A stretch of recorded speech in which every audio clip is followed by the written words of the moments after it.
মানুষ আপনাকে নিয়ে কি বলছে তা কি আপনার রাতের ঘুম কেড়ে নিচ্ছে? অন্যের উপহাস বা নেতিবাচক মন্তব্য কি আপনার আত্মবিশ্বাস কমিয়ে দিচ্ছে? মনে রাখবেন, স্বয়ং নবী রাসূলগণকেও মানুষের কঠোর সমালোচনা আর অপবাদের শিকার হতে হয়েছে। কিন্তু আল্লাহ তাদের শিখিয়েছেন এক অজেয় কৌশল। আল্লাহ তাআলা ইরশাদ করেছেন, অতএব তারা যা বলে তাতে আপনি ধৈর্য ধারণ করুন এবং আপনার রবের সপ্রশংস পবিত্রতা ঘোষণা করুন, সূর্যোদয়ের পূর্বে ও সূর্যাস্তের পূর্বে।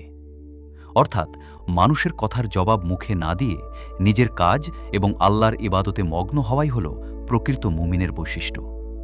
রাসূলুল্লাহ সাল্লাল্লাহু আলাইহি ওয়াসাল্লাম বলেছেন, প্রকৃত মুসলমান সেই যার জিহ্বা ও হাত থেকে অন্য মুসলমান নিরাপদ থাকে। অন্যের সমালোচনায় ভেঙে পড়বেন না।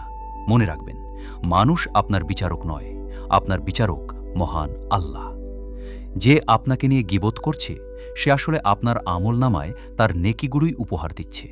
তাই হাসিমুখে ধৈর্য ধরুন এবং নিজের লক্ষ্যে অবিচল থাকুন। আল্লাহ আমাদের সবাইকে ধৈর্য ও আত্মমর্যাদা দান করুন। আমিন। ভিডিওতে লাইক, কমেন্ট আর শেয়ার করুন। একই সঙ্গে ফেসবুকে আমাদের ফলো ও ইউটিউবে সাবস্ক্রাইব করে রাখুন। ভালো কথাগুলো ছড়িয়ে যাক সবখানে।